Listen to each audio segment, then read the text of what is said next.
कार्तिकं करिष्यामि प्रातः स्नानं जनार्दने प्रीतर्च्य तव देवेश दामोदर मया सह। श्री गणेशाय नमः। अतः कार्तिक शुक्ल एकादशी व्रत कथा प्रारंभ थे। ब्रह्मा ने कहा, हे मुनि श्रेष्ठ, पाप का नाश करने वाली, पुण्य को बढ़ाने वाली तथा बुद्धिमानों को मुक्ति देने वाली एकादशी की मातम्य सुनो। हे विपेंद्र, गंगा की अक्षुण प्रभुता पृथ्वी तक तभी तक रहती है जब तक पाप को भस्म करने वाली कार्तिक में हरिबोधनी एकादशी नहीं आती है। समुद्र तीर्थ तथा सरोवर का पुण्य प्रभाव भी तभी तक गरजता है जब तक कृष्ण प्रबोधनी तिथि एकादशी नहीं आती। 1,000 अश्वमेघ 100 रासूय यज्ञ करने से जो फल प्राप्त होता है, वह फल प्रबोधनी एकादशी के व्रत से मनुष्य को मिलता है। नारद मुनि ने कहा, हे पिता, मैं एक बार भोजन, नक्त भोजन तथा उपवास करने से क्या पुण्य होता है, मुझसे कहिए। ब्रह्मा जी ने कहा, एक बार के भोजन से 1 जन्म का पाप नष्ट होता है, नक्त भोजन से 2 जन्म के पापों का नाश और उपवास करने से 7 जन्म के पापों का नाश होता है। हे पुत्र, जो तीनों लोकों में अघोर, अप्रथार्थित और अलभ्य वस्तुएं हैं, उनको हरि बोधनी देती है। मेरु मंदराचल पर्वत के समान अत्यंत उग्र पापों को यह पाप हरणी एकादशी व्रत करने से भस्म कर देती है। सहस्त्रों पूर्व जन्मों के किए हुए पापों को जागरण करने से रुई के समान प्रबोधनी भस्म कर देती है। हे मुनि शार्दुल, जो स्वभाव से विधिवत प्रबोधनी का व्रत करते हैं, को वैसा ही फल मिलता है जैसा फल कहा है। हे मुनिवर, मेरे कथनानुसार उस दिन जो मनुष्य थोड़ा भी सकृत करते हैं, उन्हें मेरु के समान फल होता है। हे नारद, जो विधि रहित मेरु के समान सकृत करते हैं, उनको धर्म का फल अणुमात्र भी नहीं प्राप्त होता है। संध्या न करने वाले, व्रत भ्रष्ट करने, नास्तिक, वेद निंदिक, धर्म शास्त्रों को दूषित करने वाले, दूसरों की स्त्री से भोग करने वाले, मूर्ख, किए हुए उपकार को न मानने वाले, धोखा देने वाले, इन सब के शरीर में धर्म नहीं रहता।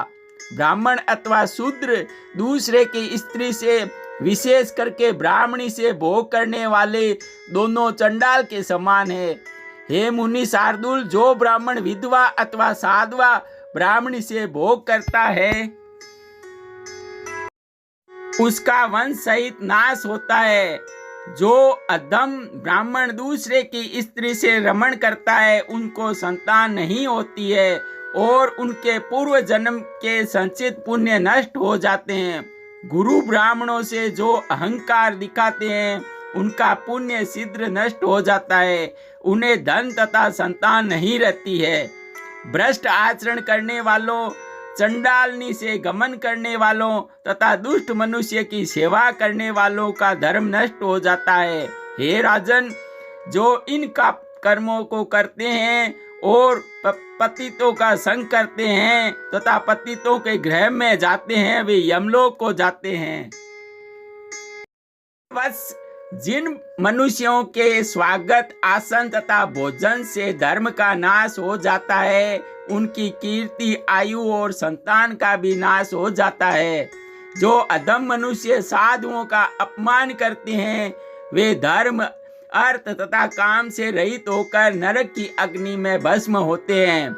जो अधम साधुओं का अपमान कर आनंदित होते हैं और उन साधुओं का अपमान करने से नहीं रोकते हैं, वे मूढ़ अपने कुल का नाश देखते हैं, उनके वंश का नाश हो जाता है।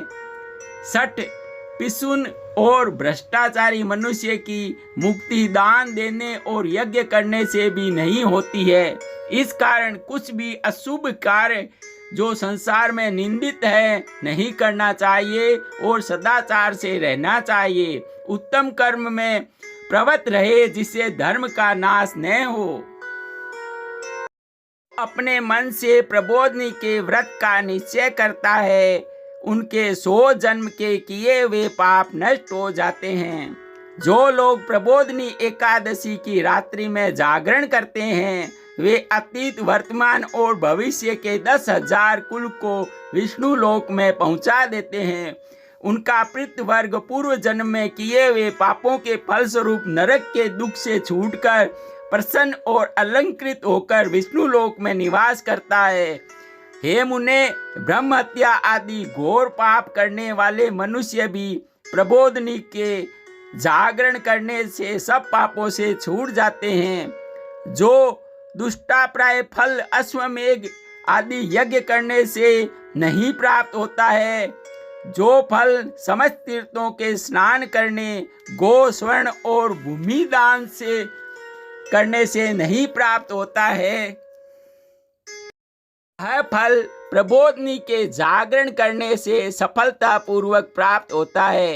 हे मुनि शार्दुल, वही सकृत करने वाला और कुटुंब का उद्धार करने वाला उत्पन्न हुआ जो कार्तिक में प्रबोधिनी एकादशी का व्रत करता है, वही पुण्यात्मा है।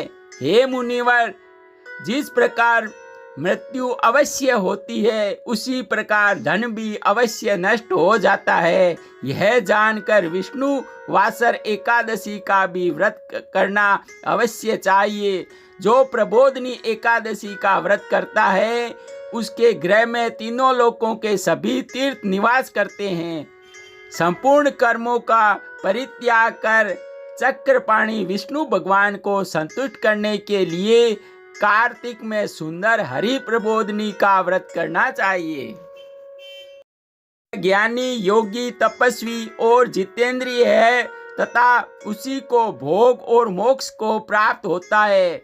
जो हरि प्रबोधिनी की उपासना करता है, यह विष्णु की प्यारी एकादशी धर्म तत्व को देने वाली है।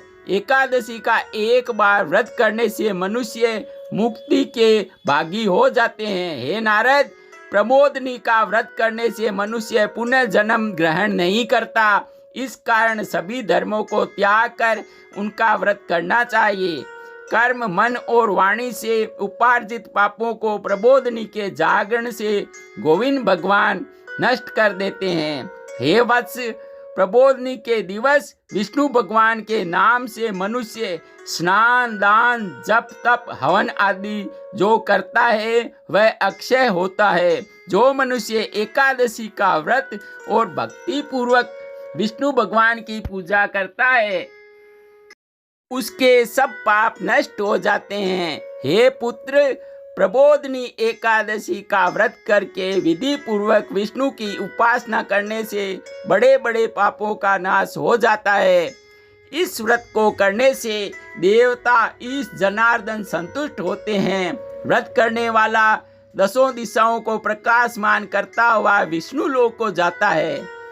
हे द्विजों में श्रेष्ठ नारद, क्रांति और सुख चाहने वाले मनुष्य को कार्तिक में द्वादशी युक्त प्रबोधिनी एकादशी का व्रत प्रयत्न करना चाहिए। हे वत्स, बाल्यावस्था और वृद्धावस्था में किए हुए अल्प अथवा बहुत से 100 जन्मों के संचित पापों को हे मुनिवर नारद, सूखे, आर्द्र, छिपे हुए तथा प्रकट सभी पापों को इस एकादशी के दिवस भक्ति पूर्वक गोविंद भगवान की पूजा करने से नष्ट किया जाता है। यह उत्तम एकादशी अन्न, धन तथा पुण्य को देने वाली और पापों को हरने वाली है। भक्ति पूर्वक इस व्रत को करने से कोई पदार्थ दुर्लभ नहीं है। सूर्य, चंद्रमा के ग्रहण में स्नान दान से जो फल प्राप्त होता है वह फल प्रबोधिनी के जागरण से मिलता है। जो फल स्नान दान, जप, होम और स्वाध्याय करने से प्राप्त होता है उन सबसे करोड़ गुना अधिक पुण्य फल प्रबोधनी के व्रत करने से होता है। जिसने एकादशी का व्रत नहीं किया उसका जीवन भर सभी उपार्जित पुण्य व्यर्थ है। हे नारद, जो मनुष्य कार्तिक में विष्णु का नियम से एकादशी व्रत तथा विष्णु की उपासना नहीं करते हैं, जीवन पर्यंत किए हुए पुण्य विफल हो जाते हैं। हे विपेंद्र, इस कारण तुमको सर्वदा यत्न पूर्वक सर्व सिद्धियों के दाता जनार्दन भगवान की उपासना करनी चाहिए। हे पुत्र, जो विष्णु के भक्त कार्तिक मास में दूसरे के अन्न को ग्रहण नहीं करते हैं, उनको उस अन्न का त्याग करने से चंद्रायण फल मिलता है। कार्तिक में मधुसूदन भगवान शास्त्र की कथा वार्ता से जितना प्रसन्न होते हैं उतना संतुष्ट यज्ञ करने और हाथी घोड़ा दान देने से भी नहीं होते हैं। कार्तिक मास में विष्णु की पूर्व कथा तथा आधा श्लोक अथवा चौथाई श्लोक जो मन लगाकर करता है या सुनता है उसको 100 गोदान करने का पुण्य फल प्राप्त होता है। हे मुनि, कार्तिक मास में समस्त धर्म कार्यों को छोड़कर सर्वदा मेरे सम्मुख बैठकर शास्त्रों तथा कहानी और सुननी चाहिए। हे मुनि शार्दुल, जो कल्याण होने की इच्छा से या धन के लोभवशी कार्तिक में हरि कथा को करते हैं, वे अपने 100 पूर्वज कुटुंबों का उद्धार कर देते हैं। जो मनुष्य कार्तिक मास में प्रतिदिन शास्त्राध्ययन के आनंद काल व्यतीत करता है, उनको 10 सहस्त्र यज्ञ करने का फल प्राप्त होता है और उनके सब पाप भस्म हो जाते हैं। जो मनुष्य नियम पूर्वक विशेषकर कार्तिक मास में विष्णु की कथा सुनते हैं, वे 1000 गोदान करने का फल प्राप्त होता है।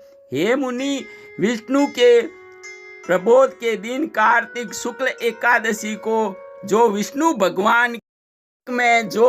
भगवान की कथा कहते हैं या सुनते हैं, वे 7 द्वीप पृथ्वी का दान देने का फल पाते हैं।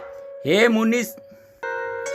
मुनि शार्दुल, जो मनुष्य विष्णु की दिव्य कथा को सुनकर कथा कहने वाले वक्ता को शक्ति अनुसार दक्षिणा देते हैं, उनको सनातन स्वर्ग लोक मिलता है। ब्रह्मा की बात सुनकर नारद मुनि फिर पूछने लगे, हे स्वामिन, हे सुरोत्तम, देवताओं में श्रेष्ठ एकादशी की विधि मुझसे कहिए। हे भगवान, इस व्रत का भी निर्देश कीजिए। किस एकादशी के व्रत करने से कैसा फल प्राप्त होता है? नारद मुनि की बात सुनकर ब्रह्मा जी ने उत्तर देना प्रारंभ किया।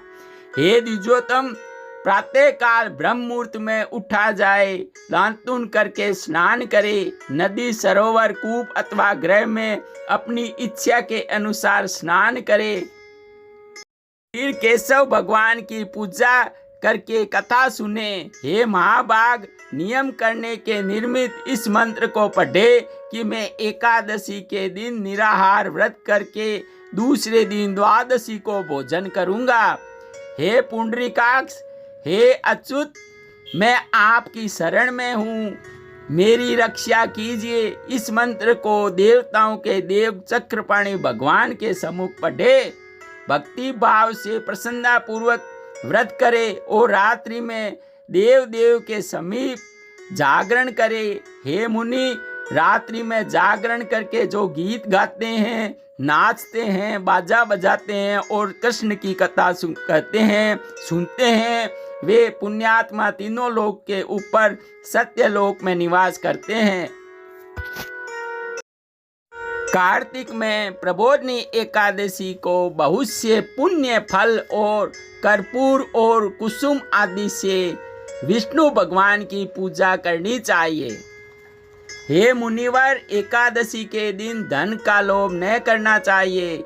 एकादशी के दिन लोभ को त्याग कर दान देना चाहिए, इससे असंख्य पुण्य की प्राप्ति होती है। प्रबोधनी एकादशी को जागरण करके अनेक प्रकार के उत्तम फल से विष्णु की पूजा और शंख में जल रखकर अर्घ्य देना चाहिए। सब तीर्थों में स्नान, सब प्रकार दान देने से जो फल प्राप्त होता है उससे करोड़ गुना फल प्रबोधनी एकादशी को हरि भगवान को अर्घ्य देने से होता है। हे मुनीश्वर, उत्तम अगस्त के फूल से जनार्दन भगवान की पूजा करता है, उसको इंद्र भी नमस्कार करते हैं। विपेंद्र, तपस्या करके हरि भगवान को संतुष्ट करने से जो फल संभव नहीं वह अगस्त के फूल से भगवान का श्रृंगार करने से संभव है। जो महाभक्त कार्तिक में बेल के पत्र से कृष्ण की पूजा करते हैं उनको मेरी कही हुई मुक्ति प्राप्त होती है। जो महाभक्त कार्तिक मास में तुलसी पत्र और फूल से जनार्दन भगवान का पूजन करते हैं वे 10,000 जन्म के समस्त पापों को भस्म कर देते हैं। तुलसी का दर्शन करने से, स्पर्श करने से तथा कहने से, नमस्कार करने से, उस स्तुति करने से, तुलसी का वृक्ष लगाने से, सिंचन करने से, प्रतिदिन पूजन करने से आदि सब प्रकार से तुलसी का मंगल देने वाली है। तुलसी को इस 9 प्रकार की भक्ति को प्रतिदिन करते हैं वे हजार करोड़ युग पर्यंत विष्णु लोक में निवास करते हैं। कार्तिक मास में गुलाब के फूल से भक्ति भाव सहित जो गरुड़ ध्वज भगवान की पूजा करता है उससे मुक्ति मिलती है। बकुल और अशोक के फूल से जो विष्णु भगवान की पूजा करता है वह तब तक शोक रहित रहता है जब तक सूर्य चंद्रमा रहेंगे। जो कनेर के लाल अथवा सफेद फूल से जगतपति विष्णु भगवान की पूजा करता है उसके ऊपर चारों युगों में केशव भगवान की कृपा करते हैं।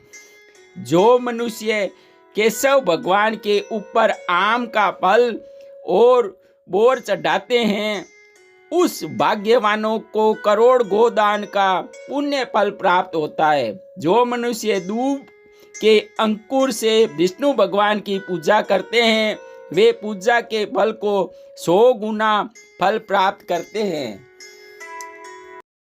तथा समी पात्र से जो पूजा करते हैं वे यमराज के मार्ग से मुक्त हो जाते हैं। वर्षा ऋतु में जो मनुष्य चंपा के फूल से देवताओं के देव विष्णु भगवान की पूजा करते हैं वे मनुष्य संसार में फिर जन्म नहीं लेते हैं। हे मुने, जो पकड़ी का फूल जनार्दन भगवान पर चढ़ाते हैं उन्हें एक फल स्वर्ण चढ़ाने का फल मिलता है। जो पीत वर्ण के केतकी का फूल जनार्दन भगवान पर चढ़ाते हैं उनको करोड़ों जन्म से संचित पापों को गरुड़ ध्वज भगवान भस्म कर देते हैं।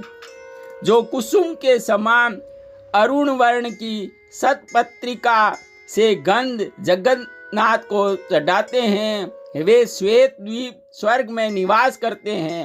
हे ब्राह्मण, इस प्रकार से रात्रि में मुक्ति और भक्ति देने वाले केशव भगवान की पूजा करे और प्रातः काल होने पर उठकर नदी पर जाए, स्नान जप तथा नित्य कर्म करके अपने घर जाए और विधि पूर्वक भगवान का पूजन करे। बुद्धिमान को व्रत की समाप्ति के दिन ब्राह्मणों को भोजन कराना और भक्ति पूर्वक नम्र से क्षमा मांगनी चाहिए।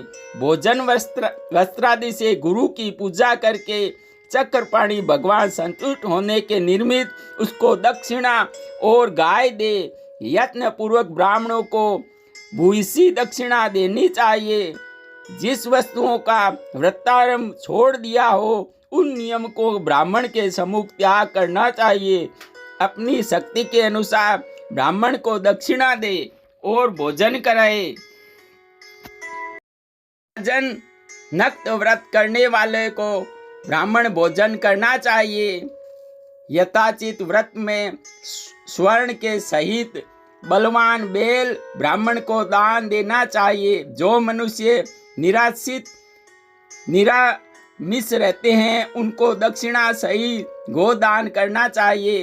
हे ब्राह्मण, आंवला से स्नान रूप व्रत में मनुष्य को दही और शहद का दान करना चाहिए। जो मनुष्य फलों को त्याग किए हो उनको फल दान देना चाहिए। हे राजन, तेल और घृत का त्याग करने वाले, दूध और अन्न त्याग करने वाले को साठी का चावल दान देना चाहिए। हे राजन, पृथ्वी पर शयन करने वाले को सैया, रुई द्वार, गद्दा, चद्दर के साथ दान देना चाहिए। पत्ते पर भोजन करने वाले मनुष्य को घृत से भरा हुआ पात्र दान देना चाहिए। मौन व्रत करने वाले मनुष्य दंपति को, ब्राह्मण ब्राह्मणी को घृत संयुक्त भोजन तथा घंटा, तिल और स्वर्ण दान देना चाहिए। बाल रखने वाले मनुष्य को दर्पण, जूता का त्याग करने वाले को एक जोड़ा जूता दान करना चाहिए। लवण का त्याग करने वाले को शर्करा दान करना और विष्णु के मंदिर में अथवा देवालय में प्रतिदिन दिया जलाना चाहिए। व्रत की समाप्ति के निमित्त ताम्र अथवा स्वर्ण के एक पात्र में घृत और लाख बत्ती रखकर विष्णु भक्त ब्राह्मणों को दान देना चाहिए। एकांतर व्रत में 8 कलश को वस्त्र और स्वर्ण से अलंकृत करके दान करें। हे राजन, यदि इन सब में का अभाव हो सके तो ब्राह्मण का वचन ही सब सिद्धि को देने वाला कहा जाता है। इस प्रकार ब्राह्मण को प्रणाम करके आप भी भोजन करें। जिस वस्तुओं को चतुर्मास में त्याग दिया है उन्हीं वस्तुओं को समाप्ति के किए हुए दिन, हे राजन, जो बुद्धिमान इस प्रकार आचार करता है वे अत्यंत फल पाते हैं और अंत समय में विष्णु लोक में जाते हैं। हे राजन, जो इस प्रकार चतुर्मास व्रत के निर्विद्या पूर्वक समाप्ति करते हैं वे कृतज्ञ हो जाते हैं। फिर उन मनुष्य का जन्म नहीं होता, वे मुक्त हो जाते हैं। हे राजन, इस प्रकार करने से व्रत पूर्ण हो जाता है। यदि व्रत भ्रष्ट हो जाए तो व्रत करने वाला अंधा कोढ़ी हो जाता है। तुमने मुझसे जो पूछा था वह सब मैंने तुमसे कहा। इस कथा के सुनने और पढ़ने से गोदान का फल प्राप्त होता है। इति स्कंद पुराणे कार्तिक शुक्ल प्रबोधिनी एकादशी व्रत कथा मातम्यम संपूर्णम। जय श्री कृष्णा। राधे राधे। जय श्री कृष्णा। ओम पूर्णमदः पूर्णमिदं पूर्णात् पूर्णमुदच्यते पूर्णस्य पूर्णमादाय पूर्णमेवावशिष्यते। हेलो भक्तजनों, चैनल को लाइक, सब्सक्राइब, शेयर जरूर करें। धन्यवाद। तथा कथा को आगे शेयर करें, बढ़ाएं, पुण्य का फल प्राप्त करें। इस प्रकार साल की समस्त एकादशियां यहाँ समाप्त हो जाती है। नई एकादशी पहली मार्गशीर्ष कृष्ण पक्ष से शुरू होती है, जिसका लिंक नीचे डिस्क्रिप्शन में दिया गया है।